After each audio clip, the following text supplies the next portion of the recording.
Good afternoon, good evening, good morning, whenever you happenstance into this Truth Bomb riff. My name is Patrick Lovell, and I'm recording this on, I believe it's Tuesday, December 9th, 2025, at a timestamp. I'm thinking it's 11 a.m., or more like 10 a.m. my time. And yeah, guys, it's amazing what's going on and what I'm in the middle of and what I'm trying to convey to hopefully millions of you that will get the message here and be able to become, really, quite frankly, a nuclear reaction vector to the big bang of truth that I'm dropping. My name is Patrick Lovell. I'm the producer with the $71 trillion truth, and that's not hyperbole.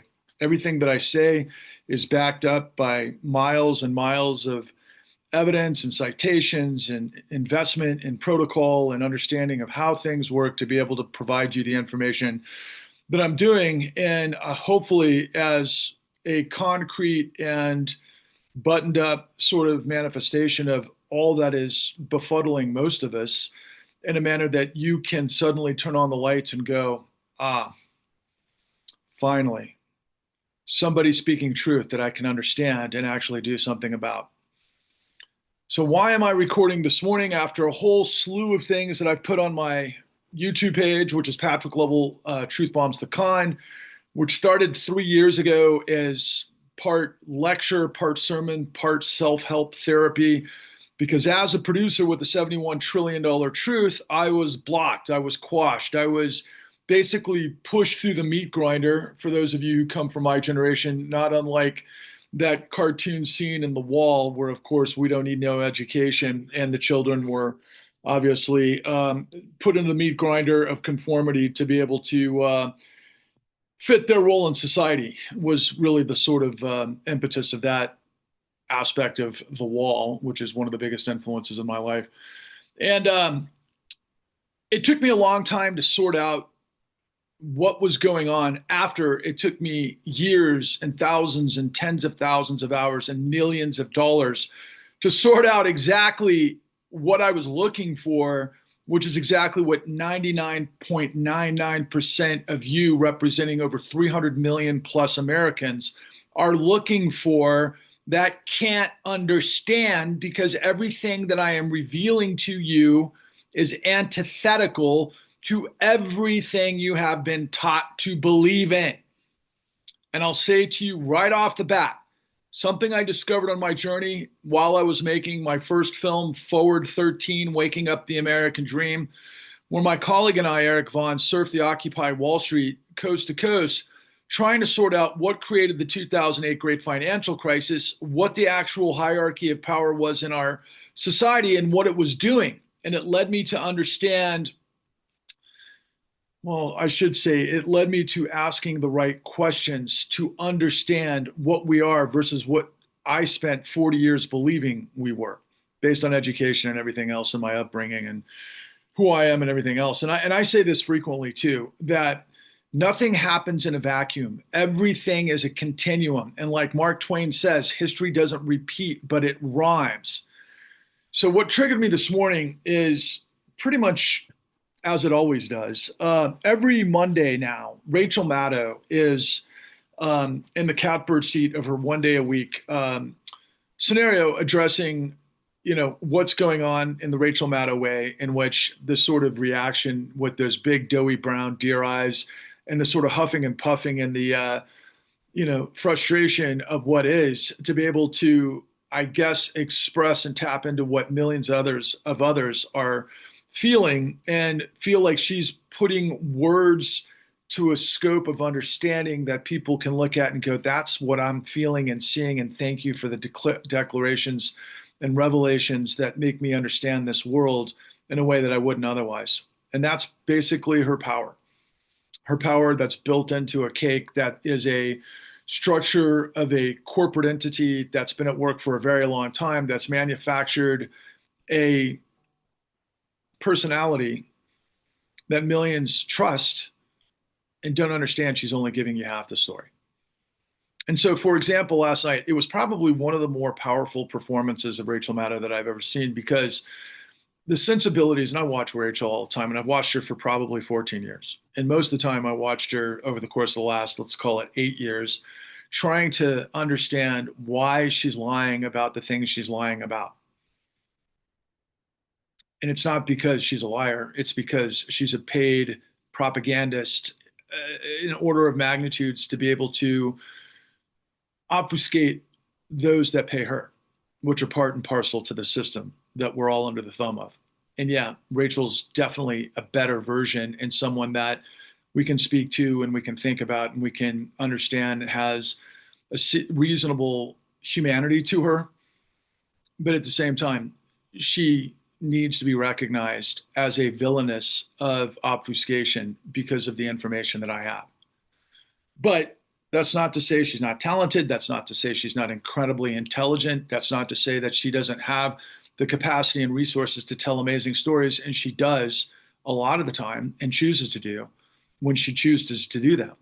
And so, for example, right now, she's just released a new podcast that I intend on watching. I think it's like Burnside or something to that effect. I think I just got kind of the sort of cliff notes in my mind, so I'm not going to try to regurgitate what I think it is. But I can tell you that last year she did a fabulous podcast called Ultra. And in Ultra, what she really did was she went back in the vault to describe what was taking shape in pre-World War II America that was basically a fascist impetus. What it was a corollary, a corroboration between, we'll call it the patriarchy, and we'll call it the churches in a sort of, in a sort of theocracy-like paradigm that just is simply, the way certain aspects of society are run, which is through the church in that particular case, which was a white hierarchy. But unbeknownst to everybody else was that there's also let's say, an elite class at that time, maybe millionaires, that were infiltrating, let's just say, the society of white supremacy to be able to usher in an element of fascism that was really, underway and had been underway in America, particularly in the South, really ever since our founding, of course, and some would argue throughout the entire country, but most notably because of what would ultimately lead to the Civil War and all that represents through Jim Crow. But the nature of this sort of modern era, if you will, that Rachel was reflecting at that time, and the reason she was reflecting it and refracting the story, which was incredibly important, was because it was meant to germinate our understanding of MAGA and all of the elements that create MAGA. Now, as a producer, I know how to tell stories. I know what shall we say, the parameters of what the objective is. I know the difference between if I'm being paid by a client, if I'm actually selling something to a network, if I'm doing it independently, and all of the different variables that would go into those types of productions, depending what the subject matter is. And I've always known that, and that's what ultimately allowed me and led me to become a documentary filmmaker and a muckraking journalist as well, with, of course, an eye on mainstream media, i.e.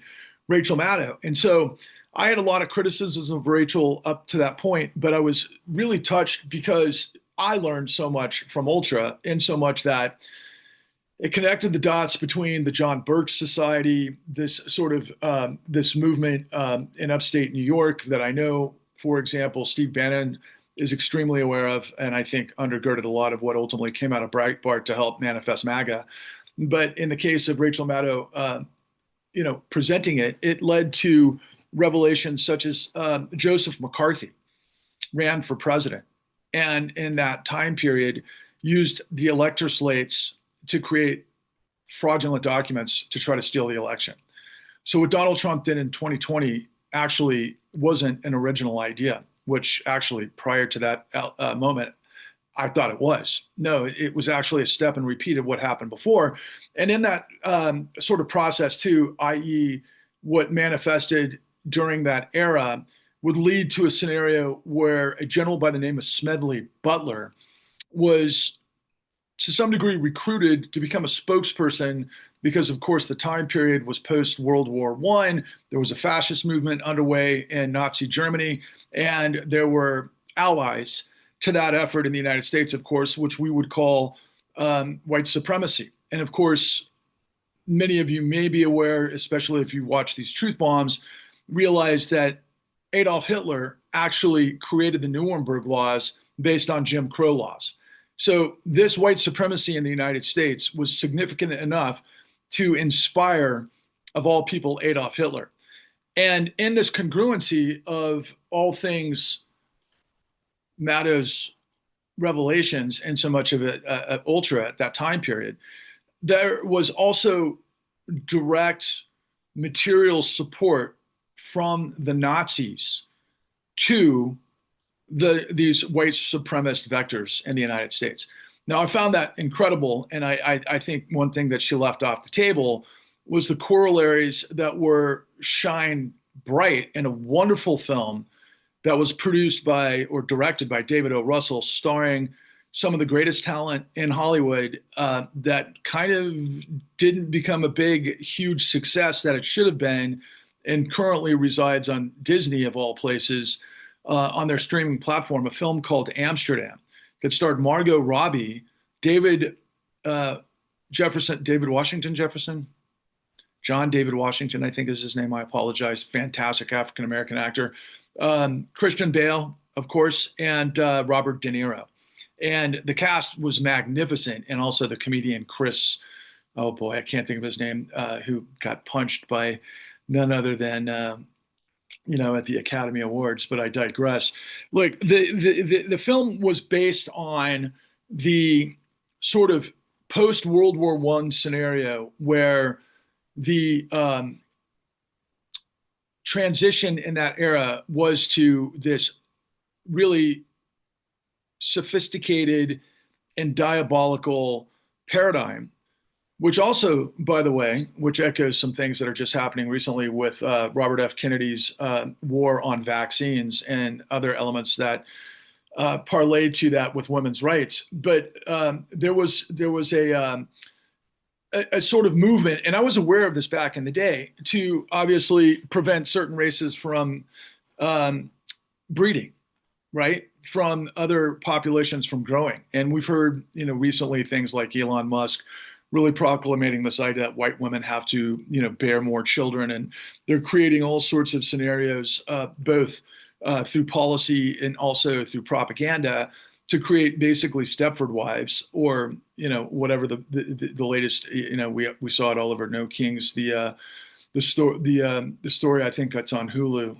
I don't know why I'm stumbling through this, because I can just see obviously the imagery of it, but whether or not I get it right or wrong, it doesn't matter. Look, I'm lecturing for a reason. I'm trying to paint this picture because of the things that we're all in the midst of. And so last night, Rachel Maddow is talking at length about, one, this insanity with what's happening at the CDC. We're talking tens of thousands, if not hundreds of thousands of children are going to die as a result of, medicine and technology and the science that we've known in this country for over 100 years. We're going backwards. To what? To do what? Thin the population, quite frankly.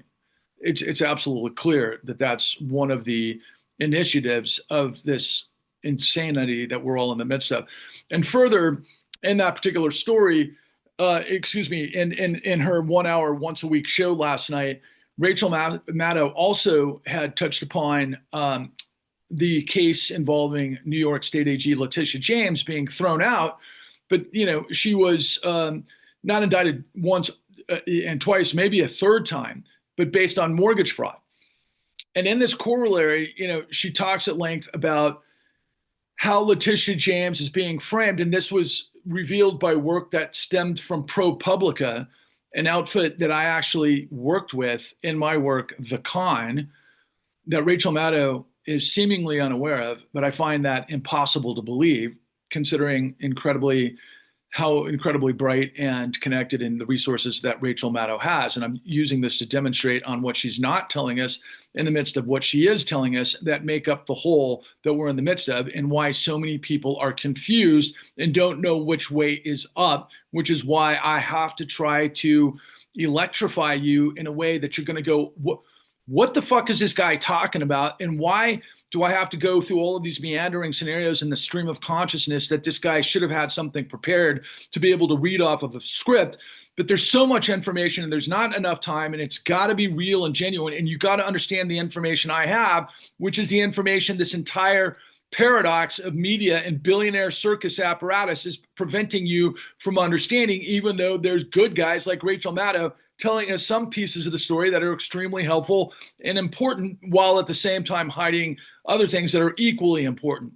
And to that point, she will tell you about the documentation fraud and the mortgage fraud that then revealed, because of ProPublica, that Donald Trump is actually engaged in the exact same paperwork that he indicted and tried to get convicted the state AG in a retribution campaign, because of course she got the civil settlements against Donald Trump and his businesses in these fraud cases, to where the Trump enterprises got the death penalty in New York City, which was obviously one of the most important and excruciating probably moments in Donald Trump's life.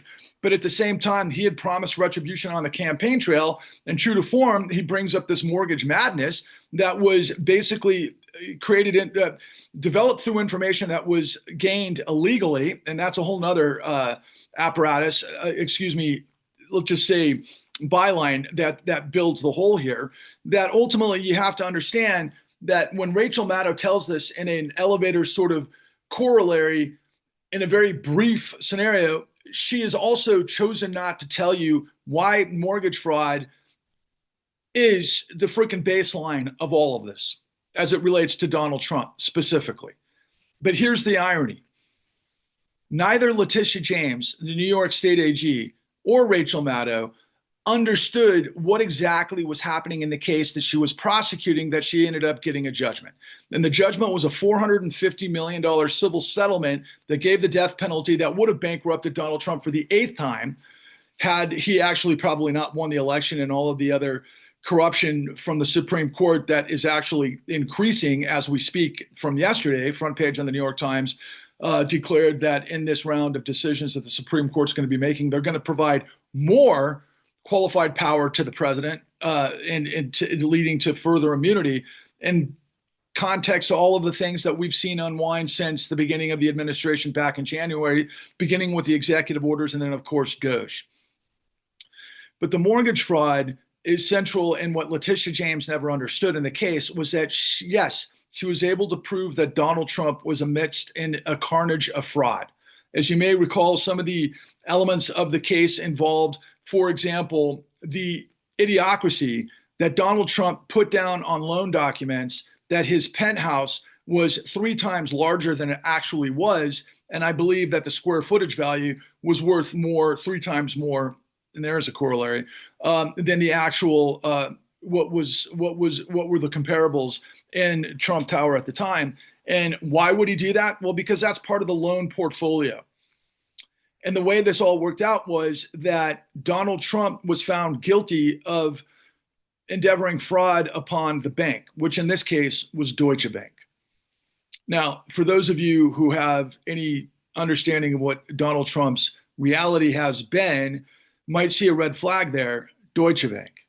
Yeah, Deutsche Bank was the only bank that at this time was doing business with Donald Trump. Who is Deutsche Bank? Deutsche Bank's one of the largest financial apparatuses in the world, obviously out of Germany, but has a huge footprint on Wall Street. It's a global bank like the rest of them, with a very storied past and checkered past, involved with all sorts of fraud, particularly all sorts of fraud involved with the robber barons during the late 19th century in the United States as well. And this is just part and parcel to the history of finance.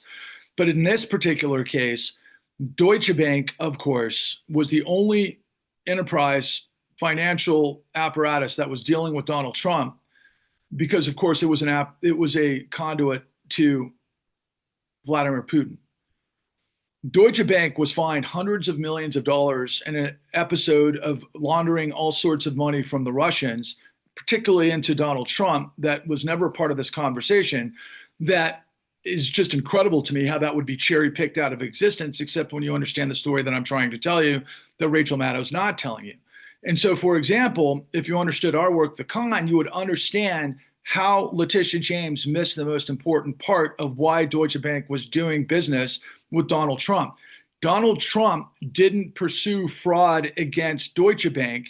They were partners in the fraud because it was a much bigger global scenario that transfixed the entire 2008 great financial crisis that became the largest racketeering enterprise in the history of the world. But here's the caveat: that never ended. So there are millions of you out there asking on social media, Epstein files, Epstein files, Epstein files. Every day, release the Epstein files. Even though anybody who knows anything knows that Pam Bondi's Department of Justice and the FBI, who spent $1 million on overtime, are going through every sordid detail of the Epstein files to redact any mention or any revelation towards their Fuhrer, Donald Trump, because that's what's going on at the moment, even though we all know Donald Trump was best friends with Epstein for 15 years prior to any of this engagement with his political run, for example. And I can unpack a lot of Epstein, probably further in this dialogue, but the relevancy for this point is that Epstein was also engaged with Deutsche Bank at that time period, and also engaged, as it turns out, with Vladimir Putin and Wall Street, which is very intriguing as it relates to, again, the seminal aspect of all of this, mortgage fraud. So in the case of Letitia James and the indictment and the trumped up charges that just got thrown out by a jury for the second time, and that Trump's going to try to do it for a third time, is basically that she had two residences, one that she didn't declare the primary residence appropriately, and therefore was being able to get a mortgage on better rates and terms deals, that she basically cheated the system. That's not true in her case. And when you look at all of the documents and what he's actually talking about, I think he's talking about somewhere in the magnitude of a $160,000 loan. I think it was a secondary loan. I don't know what all the actual specifics are. I haven't done a financial audit on the whole thing. I just remember picking up pieces of this as I'm reading through the process. And and the numbers are so extraordinarily low that no one from FHFA or the FBI or anybody would investigate something like this under any circumstances. But as it turns out, not only is Donald Trump involved with the same type of paperwork documentation scheme that he obviously is, accusing Letitia James of breaking the law and being involved with, but also, this was true, as it turns out, with Governor of Texas Greg Abbott and his Attorney General, and I believe many others that are in the Republican Party. But it was the same sort of textbook play on the indictments that were also trying to take out Lisa Cook from the Federal Reserve, and also who's on the Board of Governors of the Federal Reserve, but also Adam Schiff, the senator from California, who's been obviously a burr in Trump's saddle, going back to the first administration, particularly as it related to all things, the investigation of the Senate into the impeachment procedures. So the mortgage fraud is the baseline, and it's also the baseline of everything that I present to you in our prescient work, The Con, which was quashed by the largest financial apparatuses in the world, when millions of you don't know my name, and millions of you should. Because again, like I said at the outset, I have the $71 trillion truth, that most of which is fixated on mortgage fraud. The 2008 great financial crisis was predicated on an amazing, shall we say, lightning fast apparatus that was put into play because there was tens of trillions of dollars of investment capital coming from around the world looking for a safe place to park in this time scheme of post 2000 and obviously 9/11 through the Gulf War, and rising middle classes in places like China, for example. So tens of trillions of dollars were being invested into Wall Street markets, and they were looking for a safe place to park. And the most traditionally safe investment in the United States was in our housing industry. There was very little fluctuation after the Great Depression in our housing industry, which we had built up over 5 decades. But there was a lot of changes that took place during the Clinton administration that would have giant ramifications that ultimately would lead to mortgage fraud in ways that would exceed anything in history. I had mentioned to you before that you have to become a nuclear reaction vector to the Big Bang of truth I'm dropping. When you consider the scale and scope of the Big Bang in terms of the infinity of the universe, you can use the same corollary to describe the manifestation of the cancerous metastasization of what we would call liar's loans through mortgage fraud to the entire global financial system.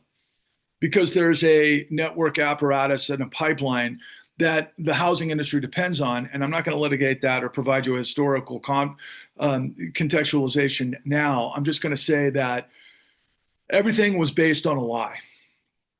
Liar's loans obviously aren't very, what's the word I'm looking for? Subtle in their designation of what the system was doing. But what they were doing, very similar to how vulnerable teenagers that didn't have a lot of resources, that might have had hopes, dreams, and aspirations as teenage girls to want to go somewhere in their life, could be preyed upon by somebody like Jeffrey Epstein and Ghislaine Maxwell, who might say things, well, what do you want to do? You want to go to art school? You want to go study law, this, that, and the other? I can help you with that. You just want to be a part of our network. Well, what is that network? Well, what we're seeing all over the Epstein files, a situation where young girls were put into a place to be raped by sick, old, fat men. And who knows what else. But all of the most, as it turns out, most powerful people in the United States, pretty much Western Europe, and as it turns out, the Middle East as well. And I'm sure there was all sorts of baked in scenarios, particularly with the modeling agencies and other women that were piped into this whole situation, that were part of a network that came out of Eastern Europe and certainly tied Trump and the beauty pageant to Moscow and all of those other ingredients that Trump was doing before he was even involved with The Apprentice. What you need to know about Donald Trump is Donald Trump has always been a fraud. He's always been involved with criminal elements. And the only thing that you really need to ask yourself is why he wasn't indicted and convicted probably 30 times over, given the information that yours truly and many, many other people have, and I've demonstrated millions of times on these truth bombs. So I would encourage you to just dig in and start finding things and discovering, because I think this is my 709th truth bomb, and I've pretty much been reacting and laying out the story, so on and so forth, the whole time. But what is incredibly important about the moment is that, Rachel Maddow has this sort of, I would say, you got to read between the lines. And if you know who Rachel Maddow is, you saw it on display last night. It was almost like we've really come to an end, no matter how hard I've tried to prevent this situation from happening. Rachel Maddow knows that she's failed completely, that this runaway train wreck of madness, of corruption has happened because she has failed to turn the needle. What do we say? Make an imprint, make a dent, make a, some sort of formulation where people react to a way that moves the needle, is what I'm trying to say. So that, politically, something like this could never happen. Now, legally, it should never have happened, as I'm demonstrating to you, right? But the core scenario that we can all look at based on what I'm laying out here is mortgage fraud. Because Donald Trump was involved with mortgage fraud and documentation fraud and money laundering and real estate his entire career. That's why he is who he is. There's a reason he came to be through inheriting $400 million from his father, Fred Trump, and his convictions and his fascism and his racism. And Fred Trump was connected to that era that I demonstrated earlier by way of Ultra, which were these John Birch slash white supremacist sort of vectors in America that tried to turn America into a fascist state before, quite frankly, Franklin Delano Roosevelt succeeded with the New Deal. And that was able to pick up everybody after the Great Depression to build a country of, by, and for the people, where the country was actually, for the first time in its history, responsible to the American people, not to its robber barons, not to its slave owners, not to those who completely controlled the scenario. From the very beginning, obviously, you could go back into the American Revolution and we could, discuss that all day. And, we should. But as it relates to now, and why I'm triggered and why you have to get your head around what it is that I'm revealing to you, is that the nature and the magnitude of this mortgage fraud is central to everything that we're in the midst of. How and why? Because when Donald Trump was lying on documents to steal from the bank because he was in cahoots with Deutsche Bank at this time, he was just one part of literally the entire financial apparatus that was involved with tens of millions of liar's loans that then turned into tens of millions of appraisal frauds that then led to tens of millions of felonies that were involved with rating agencies that were lying by rubber stamping all of the liar's loans that were sold under these securities that were sold to collateralized debt obligations and derivatives that would turn a $4.5 trillion housing bubble into a $900 trillion global calamity. That when it blew up and everybody on the street, meaning our financial system, went bankrupt because of this casino junkie capitalism, the entire world screamed to a screeching halt. There was no liquidity. There was no capital in the system. So what happened? Two things. The first is government, the United States government, put on a smoke and mirrors show to basically proclamate what we call TARP, the Troubled Assets Relief Program. And in that program, they had approved through all sorts of wrestling and wrangling and all of those things that take place in Congress to approve the $700 billion TARP program to be able to buy the toxic assets off of the books of the banks, put them on the sheet of the United States government so that they could free up liquidity to get lending running again in the economy, which our entire economy depends on. And that was just a drop in the bucket to prevent everybody seeing what the Federal Reserve was doing behind the scenes through 98 secret meetings that ultimately would manifest in 2009, 33 trillion. There's 1,000 billion and a trillion. $33 trillion released illegally through what we call exigent lending to float capital markets, which is the engine of the global financial system. And there's more to it because of the dollar reserve currency and all of those things in terms of the technocracy of how the Federal Reserve operates, with cahoots of the Treasury, in context or questions to what fiscal policy is versus monetary policy, and ultimately the power of the purse with Congress. And all of those things we could talk about line by line, but we're not going to do that now. What we're just going to simply arrange is the understanding that this was all provided illegally. The easy metaphor is if you went to a casino in Las Vegas, and let's just say you had $1,000 in chips, you got super drunk, you were doing a bunch of cocaine, you're not paying attention, you're throwing money all over the place, and you fucking just blow the whole thing up and you run out of money. You go back to the, where they provide you the chips, really the bank, and they just give you 10x and say, go do it again. And you do it again and again and again until you basically bankrupt the casino. And then you walk out and they give it to you again. That's how absurd this is. The world doesn't work that way unless you're above the line of power. Many people are asking the right questions as it relates to Jeffrey Epstein. The question that low information voters are wondering, and maybe many on the MAGA side, as seemingly holding Trump's feet to the fire because they just want to simply see that it was the Democrats that were involved. They just want to see that it was, Clinton and Larry Summers and Bill Gates and, all of these billionaires behind the scenes that they kind of interchanged with the sort of scope of, let's say, the Jews in the shadows. That was always the whole thing with oh God, the 1,000 year, well, it wasn't 1,000 years, it's more like 340 years of blood libel, right? That Jews were drinking the blood of innocent Christian children. And that was used as a psychological construct paradigm to obviously harass, humiliate, and murder Jews. And who were the Jews? Well, a lot of the times the Jews, and some of the Jews, not all of the Jews, but some of the Jews were involved with, in Europe, finance. Why? Because they were good at it. They were smart. They were very good. And they invented all sorts of things that the aristocracy of Europe came to depend on. because obviously those who inherit fortunes and inherit, countries tend to muck it up because they're idiots and they don't manage it appropriately, and they get overextended and they start wars that they can't actually fund. So they got to borrow.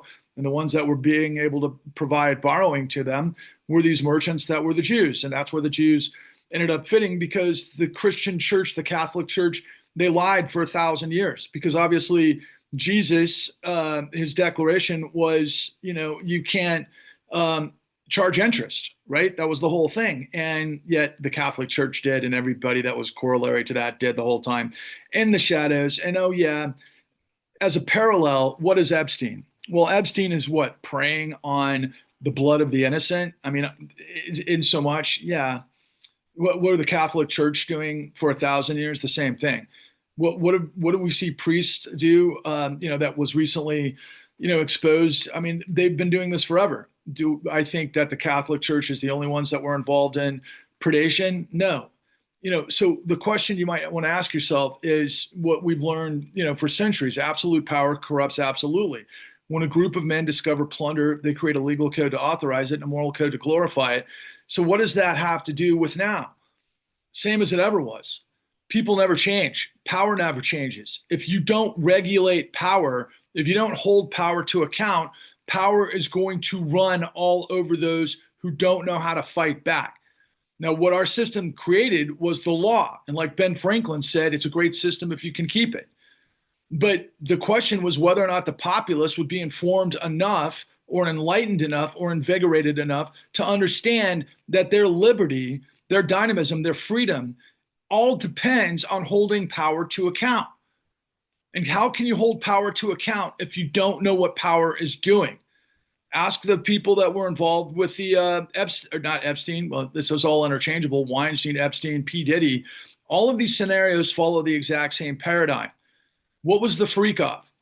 The freak off was basically set up to where people like Cassie or others in the system with proximity to power who were trying to get recording projects would do, because they're ambitious, anything and everything they could to become a superstar. And in so doing, they walked into the trap of being leveraged, which is the whole purpose of P. Diddy in this particular case. But the phenomenon known as freak off was simply roofie people in the system at these huge parties and then gang rape the shit out of them. And then ultimately do that over and over and over and get it on camera and everything else. So where these people would be so humiliated and embarrassed that they wouldn't be in a position to break free of what this matrix was doing. And that's how they control the people that were coming up in their system for the record label, for example. And that was the purpose of it. Same with Weinstein. Weinstein did the exact same thing. What was Epstein doing? The exact same thing on an international level with the most powerful people in our system. Leverage, control. Why did people get involved? Why did they get in this thing called Eyes Wide Shut? If you know the film with Tom Cruise and Nicole Kidman back in, I believe, the 90s. But this has been our society since then, if not throughout, right? I mean, it goes back thousands of years to what? Caligula in the Roman Empire, right? But the nature of the modern version that I'm laying out here is that, yeah, Larry Summers said, for example, to Yanis Varoufakis, the Greek finance minister, you can have a seat at the table, but you can't speak publicly about your theories and your findings and everything else. You're either inside or you're outside. And of course, Yanis Varoufakis would never play that game because he's Yanis Varoufakis, but Larry Summers certainly did. Larry Summers certainly, was the machine. And who was Larry Summers? President of Harvard, and then he ultimately becomes Treasury Secretary and highly influential, and he got the reins from none other than Robert Rubin. And who was Patrick Lovell, the guy who reveals all of the shit? Left and right, soup to nuts, top to bottom, left and right. But ultimately, I'm the guy who's got the keys to the fucking kingdom because I understood exactly who did what, when, and how in this incredible, this universe of mortgage fraud that, by the way, not only includes the players that I just said, but I'm going to reiterate it, right? So Letitia James didn't know that Donald Trump was in cahoots with Deutsche Bank, who was in cahoots with Vladimir Putin, who was laundering money in this situation to subprime, to predate on all sorts of people in our system, not just people who are borrowing for homes, but pensioners and countries and counties, basically the entire global system based on this racketeering enterprise of lies that, built and built and built. And why would they do that? Because the financial system gets paid on fees, and the CEOs get paid on modern executive compensation, which is basically bonuses based on fees in the short run.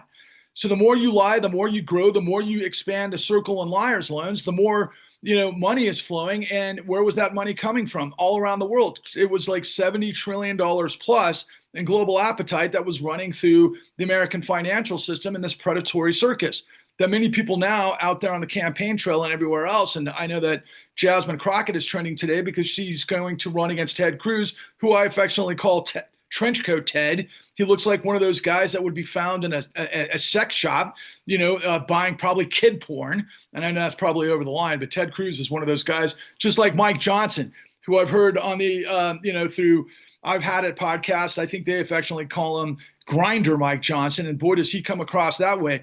It seems like everybody in the Trump apparatus, and quite frankly, the Obama apparatus, of which Obama was a part of before Obama got there, are all involved with this sick, twisted insanity, where they're all leveraged by the machine, where they all played ball, their inside voice, to create this elite system to do what? To predate on the world on this global matrix that would ultimately blow up. And then in the end of this, what the government didn't do the way it's designed, because we have institutions like the Department of Justice under then Attorney General Eric Holder, who was supposed to rein this in by doing the investigations to hold the bad guys to account. Who are the bad guys? Ultimately, the dons. Just like in a racketeering mafia situation, you flip the underlings to get to the dons, to get to the systemic understanding, to break up the organization. That's how it's done in prosecutions.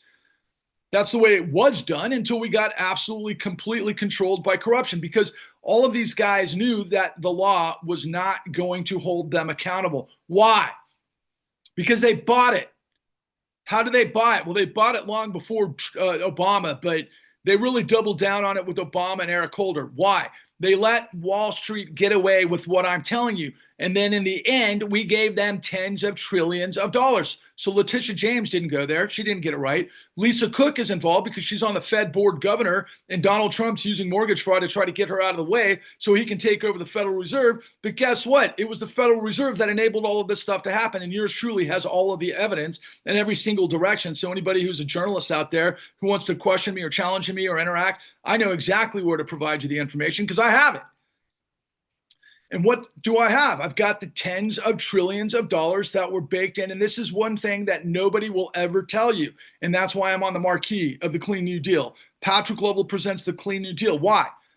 Because I followed the money to the ends of the earth and back and found out that it was the Federal Reserve who floated the financial system illegally through Federal Reserve Act 13.3, who in the statutes frame that you cannot provide exigent lending to commodity speculation, particularly real estate, which we learned after the Great Depression, which gave us the Glass-Steagall Act, which gave us the Securities and Exchange Commission and the Securities and Exchange Act.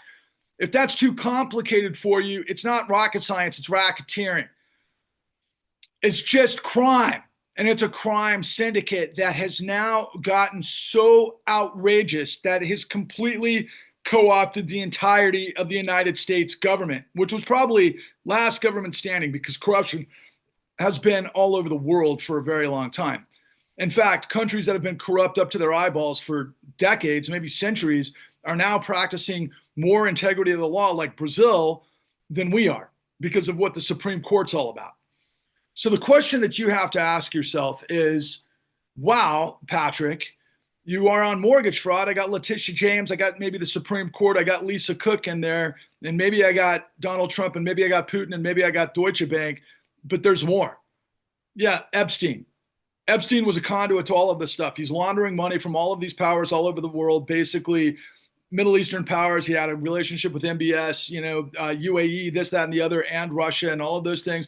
And this money's floating into our system, into capital markets, that undergirds, because of the nature of what the global reserve currency is and the privileged position of the dollar and all of these things that would ultimately create this incredible bubble that would blow up hundreds of millions of people around the world that weren't just people that were borrowing for houses. These were people that were in pensions, particularly the working class, which I might say the white working class, all of which became MAGA that were corralled because of Americans for Prosperity, that were corralled because of the diabolical nature of all things Koch brothers that manifested the Heritage Foundation. And the Heritage Foundation basically evolved out of the John Birch Society that was created by their father, Fred Koch, who made his bones actually working and creating the infrastructure for none other than Stalin.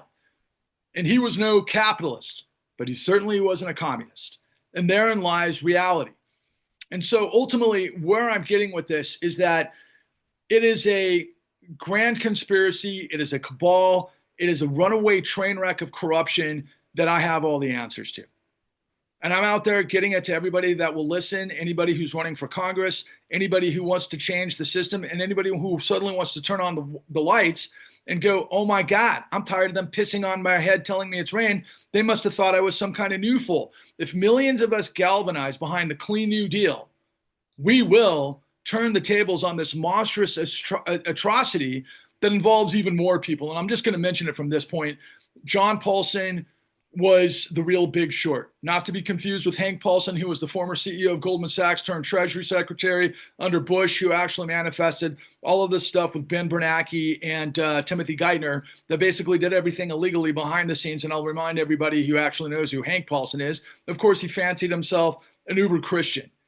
Yeah, boy, I certainly hope there is some sort of eternal damnation and judgment according to these behaviors. I don't think he actually believes in that as much as any, racketeer in any evangelical megachurch. They're all grifters. They're all liars. They're all people that build this foundation, this tetron between, let's call it the patriarchy of the family, within a religious theocracy that ultimately has control over women's bodies and decisions and freedom and liberty and everything else. Not to mention they put themselves above minorities and they work with a white Christian nationalist, conspiracy of power. And they are the muscle. They are the J6ers. They are the guys that are hired as mercenaries by the likes of Eric Prince. And that ultimately, they did step into service over the 20 years post 9/11 because we don't have a draft. It's minorities and these super, Christo nationalists that basically have been in the military for the last 25 years fighting endless wars, and they brought it home. And they're guns for hire. They're basically mercenaries. Oh, yeah. So they've got the whole thing figured out. And then they bought the Supreme Court. They've got all of Congress. Obviously, now the last part of it, which is insane, they've got media. And now we're seeing like the likes of examples, and I'm going to say this, even though it pains me to do so, the likes of Larry Ellison, right? Larry Ellison is the CEO of Oracle. He's also Jewish. He's a big supporter of Israel. I'm Jewish. I'm a Reformed Jew. I'm less religious now than I've ever been, but I can tell you on my journey, like years ago, I formulated this whole thing to try to get to the bottom of 9/11 in my mind, right? Because I've always known 9/11 was never resolved. 9/11 was a smoke and mirrors scenario, all things considered, that enabled 20 years of war to manufacture or entrench further the system that's led to all of this insanity. And guys like Larry Ellison, for example, and Oracle, one of their largest accounts, if not their largest account, is the CIA and has been forever. And so we've had 20 plus years of war on terror, of which CIA is obviously very baked into all sorts of things around the world. And ultimately, there's been unrest in the Middle East, i.e. Israel and its surrounding territory or countries, Palestine, and so on and so forth. And all what that means, over history, but, post World War II and everything else. But what we've seen, particularly in context to never again, i.e. the Holocaust, i.e. the creation of the state of Israel that was, thought of on paper for literally 1,000 years. And ultimately, and Jews had their foot in or their toe in the sand, but then there was the Roman, I'm trying to think of the actual term. I mean, they occupied the Holy Land for a very long time, which of course led to Jesus Christ, right? And all things, what would manifest from there. But the nature of the conflict that I'm trying to get to as it relates to Larry Ellison, and of course, a lot of these guys that are in finance that are on Wall Street, many of whom are Jewish, that understand all of these things, that put all of these things together. I kept asking the question post 9/11, for example, of people that I would meet in New York as part of that are part of the Jewish community. why they were supportive of Netanyahu's ongoing scenario that seemed to have an olive branch out to Saudi Arabia. Because I kept thinking to myself, there was 15 of the 19 hijackers were from Saudi Arabia. It was crystal clear that Saudi had its thumbprints all over 9/11. All of these Jewish people that I'm referring to lived in Manhattan. That was one of the most fateful days in American history. And yet these people did not have a diabolical hatred towards the Saudis. They seemed to sort of accept Saudi Arabia as potentially something that I infused and I kind of perceived as something that would work in Israel's favor. And I could never quite see the forest for the trees. And it took years and years and years to manifest. Now, hitting the rewind button on 9/11, we knew, and this is all documented information that I can share with anybody, but we knew where the terrorist cells were. We knew who they were funded by, and we could have easily broke up the terrorist cells and never did. It's absolutely insane. Probably the easiest operation to quash, all things considered. I think we probably quash, thousands of threats a day that are more complicated than what I just described to you, but we didn't. And we didn't because the guy that was responsible for the material support of the Saudi sleeper cells was Bandar bin Sultan. His wife was actually writing the checks. And Bandar bin Sultan was probably the foremost recognizable Saudi in America because of his involvement with all things being invested in every major corporation in the United States, particularly media. And my theory is that the Saudis didn't plan 9/11. They were a part of it. That the neocon class, that is this military, financial, fossil fuel, industrialized hegemony that has been in place since World War II, enabled and probably materially supported, quite frankly, all things Al-Qaeda. We obviously did in Afghanistan, but I think we knew and enabled all things what bin Laden was involved with because we used that as a false flag to be able to justify 25 years of war to further entrench this system of the military, industrial, financial, fossil fuel paradigm. That's our reality. And that's what's completely clear at this very moment. Because in addition to all things mortgage fraud of what Rachel Maddow was talking about, and also CDC and thinning the herd and everything else, the third big story from yesterday's cycle is, of course, Netflix making a play for Warner Brothers, and I don't want to go into that whole history because it destroys me because I have a great deal of respect for all things Warner Brothers and its story and its evolution and everything else. And to think that we're at this step of the game. Netflix made a huge bid. I think it's $84 billion to create a merger and acquisition with all things Time Warner. But now there's like going to be a hostile takeover move by David Ellison, who is the president of the company, that's basically, and I know this like the back of my hand. I'm just giving you a lot of information. He's the son of Larry Ellison, and they obviously purchased Paramount in this crazy merger and acquisition and all things related to media that we can see in our country. And ultimately, they're now involved with a hostile offer of basically purchasing Warner Brothers, which also owns CNN and all of its, libraries of all of these different things, to influence American public consumption and control through video games that already happened through EA. And the reason I bring that up is because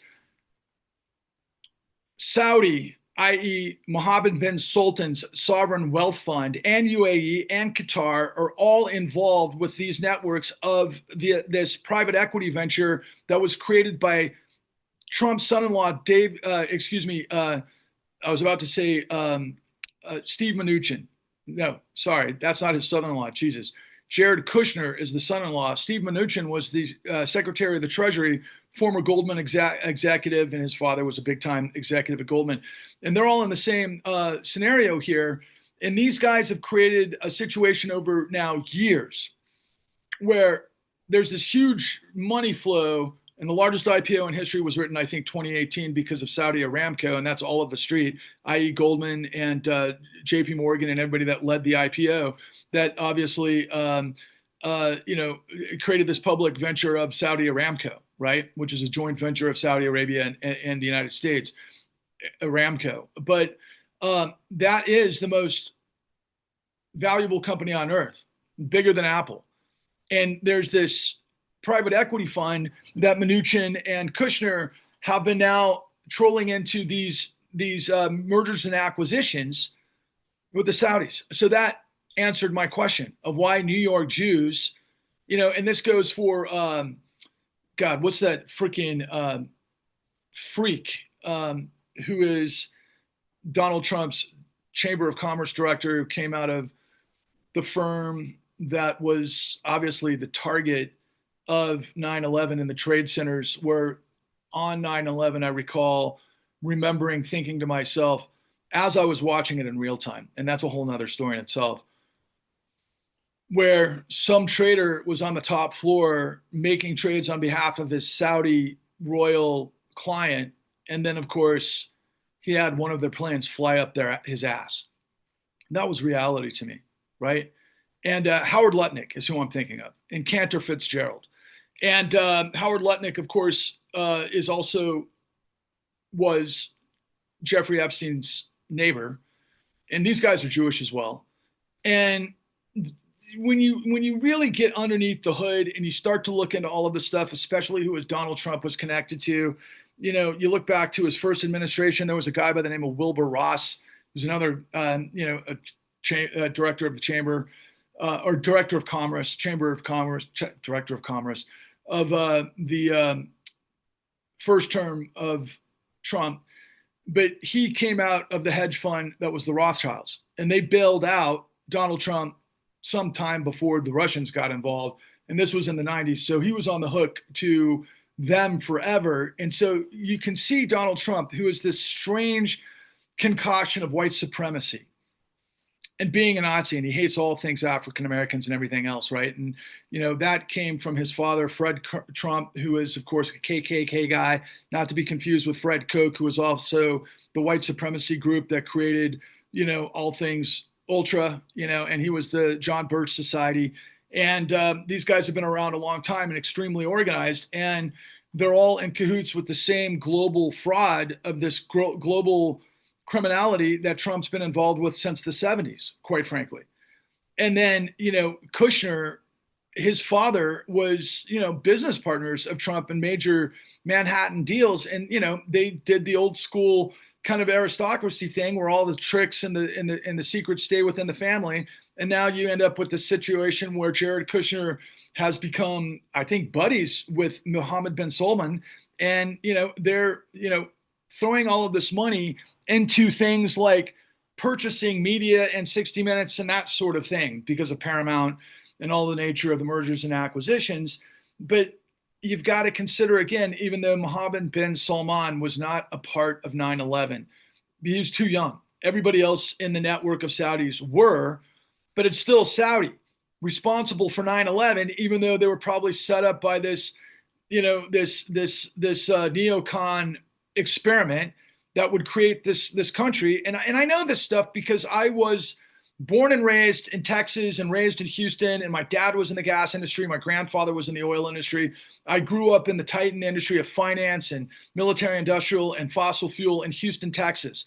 That's the Hollywood of oil and the military machine in the world, quite frankly. Houston, Texas is a powerhouse of all of these guys that, I used to think were great. Now I understand are all villains. And that goes to all things Khashoggi, the arms dealer that was the uncle to Adnan Khashoggi, who, of course, ends up being the guy that everybody wants to talk to now because he got chopped up into little bits and pieces. And that's how they hold, some sort of judgment on Mohammed bin Salman, even though we had, 25 years of war, which I think has led to many millions, if not 4 million deaths, I believe, throughout the entire theater. And then, of course, 3,000 of our fellow Americans that evaporated on that fateful day. And I've never forgotten it, but it's all one continuum, and it's all part of the same story. And it's all part of the global capital flows that are predicated on the fossil fuel paradigm, and then running money through this racketeering enterprise based on fees of the entire financial system, be it too big to fail banks, be it private equity, be it asset management, be it hedge funds, and so on down the line. Okay? Pump and dump, this and that destroyed regulation, that destroyed the law, that destroyed common sense, that destroyed decency, that destroyed the United States as we know it. And so as we approach the midterms, and as people are trying to get orientation to understand this hurricane. You're in the eye of the hurricane with the information that I have. And I'm just going to roll out just really quickly so you can see it. And then I'm going to quit because I'm just tired of talking. And I talk about this stuff all the time, but I don't even know if I'm going to print this or post it. Jesus, I'm having a hard time with words this morning, and I don't know why. So look, you go to Patrick Lovell presents the Clean New Deal, okay, .com. And here you're going to understand right away that I present that this is a declaration to reboot the American dream. We don't live in a democracy. We don't function as a capitalistic system. We don't have free markets. The law is unequal. We don't have separation of powers. Corruption rules everything. Millions are beginning to understand the threat of Project 2025. The Clean New Deal is democracy's answer. So you'll see right here that you can find out who I am and who the team is. You find out how this affects you.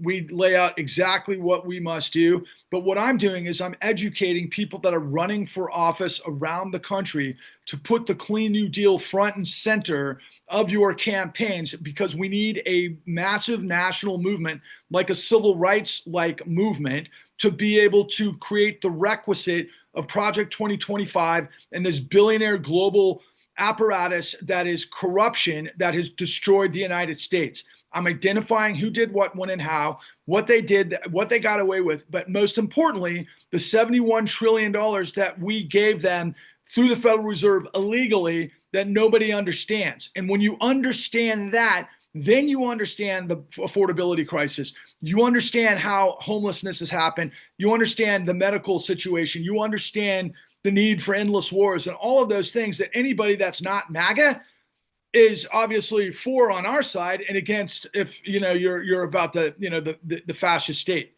because corruption births and fuels fascism. But what you have to understand is the precepts of the Clean New Deal.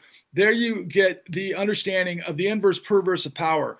We got to end qualified immunity. What is qualified immunity? It's where police get to shoot anyone without having accountability. That's ridiculous. I'm not against the police being able to shoot. They should have shot all over January 6th. But of course, then we would have investigations of who did what, when, and how. And if they did it in service of defending the Capitol, okay, it's a theater of war, quite frankly.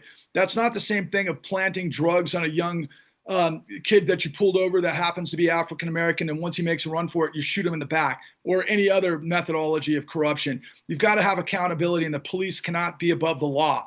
Same with judges. We're seeing the Supreme Court devastate our democracy. The single most urgent problem in this entire episodic of insanity is we've got to fix that problem, and to have judicial immunity is part of it. If they're above the law, they can get away with being as corrupt as they want to be, which they are, as ridiculous as a black man like Clarence Thomas getting paid off by a neo-Nazi like Harlan Crow to do what? Destroy civil rights that made him a Supreme Court justice?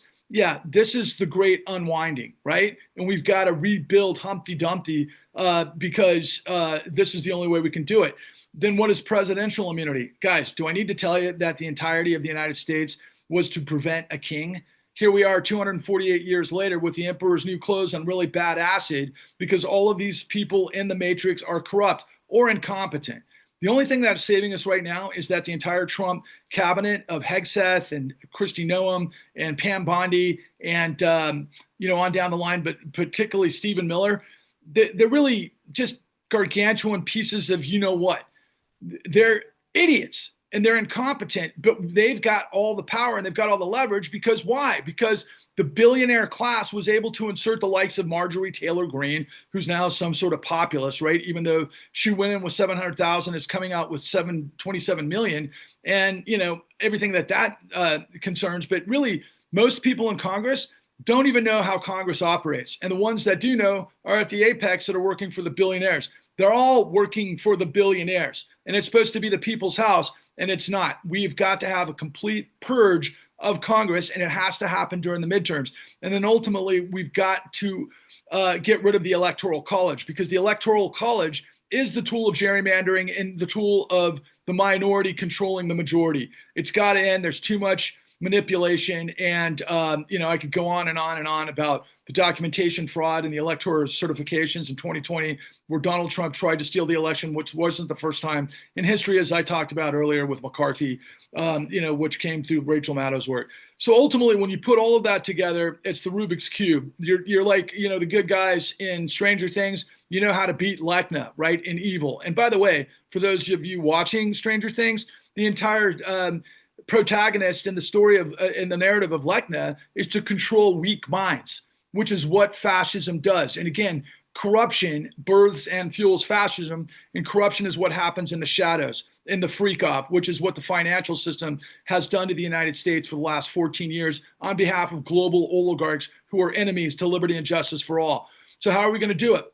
First, we're going to recreate a modern day Glass-Steagall Act to separate commercial banking from investment banking. But the most important protocol is to make everybody understand that we've already provided $71 trillion in liquidity illegally against the statutes, and everybody from sea to shining sea has got to wrap their heads around that, because that's what no one on your feed, that's what nobody in media, that's what nobody in Congress will tell you. And that's why it's been so difficult for me to break through, because the entirety of that system has been baked into preventing you from understanding what I'm telling you. That's how they're able to piss on your head telling you it's rain. That's how you can't see the forest for the trees.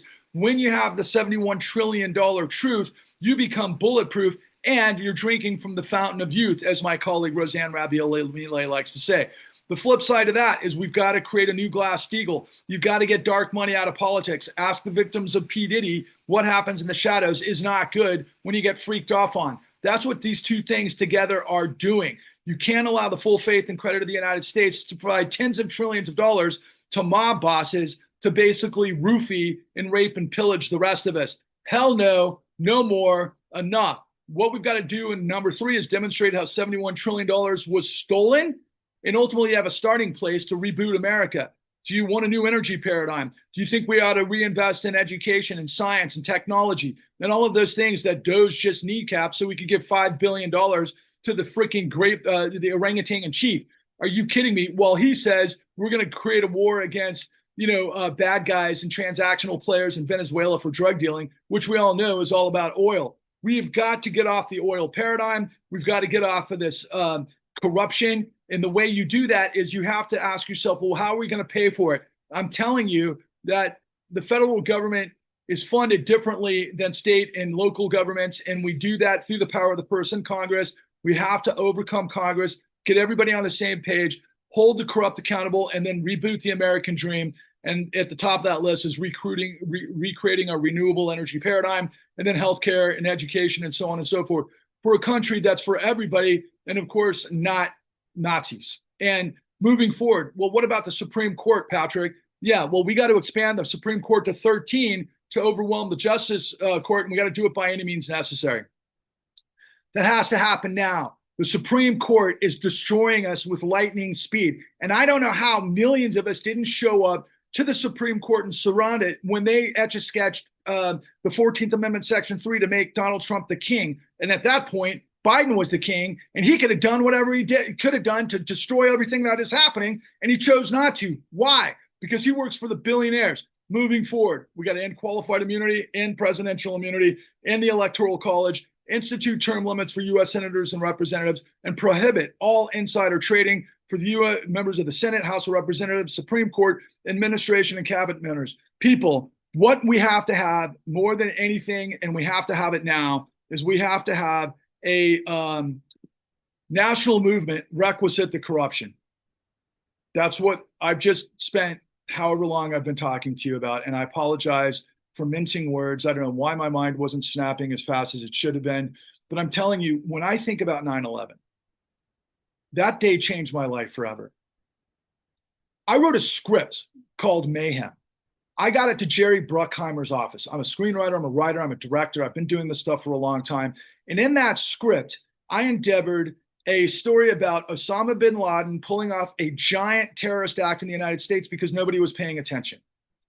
They called me the morning of 9/11, seconds after the first plane flew into the Trade Center. The acquisition executive was saying, "Do you think this is what you were, projecting in Mayhem?" And I was like, "Yeah." I guarantee it's a terrorist attack. And however many minutes later, the second plane flew into the tower. And I'll never forget watching it and having silence on the phone where this executive was like, oh my God, you were right. I've been right for a long time, okay? And I continue to be right. The fact of the matter is that we never resolved 9/11. We never resolved 2008, even though I resolved it with my team, with millions of dollars and hundreds of people that were involved based on the work of thousands of people that I were able to put together. That is now sidelined because you can't get it anymore. We provided it for free the last 3 years, but nobody buys. The American people buy lies. That's it. We made the truth for free, and all the American people buy are lies. I've got to break and shatter your illusion of ignorance. This all has a cause and effect based on what we're seeing, and we know how to arrest it. We know how to take it down. We know how to turn the tables on it. And ultimately, the COVID thing, to this day, I'm not exactly sure what to think about COVID. I don't think of it in any other terms other than the financial side. I know what we did with the illegal use of Federal Reserve Act 13.3 through Trump and Mnuchin to save casinos and airlines and cruise lines, among others. And of course, if you understand the casino part of that, that's Sheldon Adelson and Miriam Adelson, and they're big supporters of all things Trump and Netanyahu and how that all works. And ultimately, but there was PPP loan fraud everywhere. In fact, there's this whole thing going on in Minnesota right now where Trump, of course, every time he accuses somebody of something, it's also an admittance of his own guilt, because he is, he's basically going after Governor Walz as having failed to regulate this Somali fraud that he's claiming are all Somalis because it fits within his immigration sort of position in what they're doing in Venezuela and yada, yada, yada. But of course, it doesn't have collective consequences. Not everybody who's a Somali refugee from civil war and all of the genocide that was happening there that led them to Minnesota were involved with this fraud. They weren't. Some were, and they need to be held accountable. But you don't hold the entire people accountable. And from what I understand, many of them are incredibly, productive and very much intrinsic of the Minnesota economy as well. Okay. I've always known it doesn't matter what color you are, what your sexual preference is, what your gender is, what your identity is. There's good and bad in all of us. And all of us have a tendency to do good or bad depending on the circumstances. I learned long ago that there are two columns of our soul. On one side, you've got character, integrity, decency, dignity. And then on the other side, you've got hypocrisy, duplicity, and complicity. Every single person on this journey in life, they got to skew one way or the other depending on the circumstances. But what we're in the midst of right now is a full-scale collapse of our system, of the integrity of law, because the Department of Justice and the FBI and the SEC and all of them have just bent their will to corruption because they're owned by the guys at the top that were placed there to basically control the system. And that's how it works in the revolving door. Our country is completely collapsed. There's no way through this except for the shining light of the truth that's created out of darkness, like the Big Bang. That's why you have to become a nuclear reaction vector to the Big Bang of truth that I'm delivering. And I'm not here to be your savior. I'm not here to be your dictator. I'm here to be your liberator. I believe in liberty and justice above all, for all, above all. I believe in dynamism. I believe in fairness. I believe in a hybrid system where, if there's a safety net for some people that are in the system, there's got to be free market innovation for others. But one can't overtake the other, and you can't be all or nothing. You've got to be flexible because that's how society is run, because not everybody can be at the top of the game. But the people that are at the top of the game shouldn't be people like Jared Kushner, who are complete idiots that got there because they married the right guy because they were all involved with an infestation of criminal corruption to be able to control our system, to be able to destroy the integrity of law by using the back door at the Supreme Court to buy off these Supreme Court justices and Congress. And now, as you've seen, media, they're all lying to you. I could do documentaries all day on every aspect of this if I had the resources to do it, and if I had the millions of eyeballs on this stuff. You, the people, have got to stop buying lies, and you've got to stop lying. When you mean everybody you see who isn't a Nazi, who believes in decency and dignity and sustainability and beauty and integrity and liberty and justice for all, when we merge in unity, it is our destiny behind the Clean New Deal to purge the misery of tyranny and unleash the renaissance of possibility. God damn. See the frickin' light, my friends, onwards and upwards.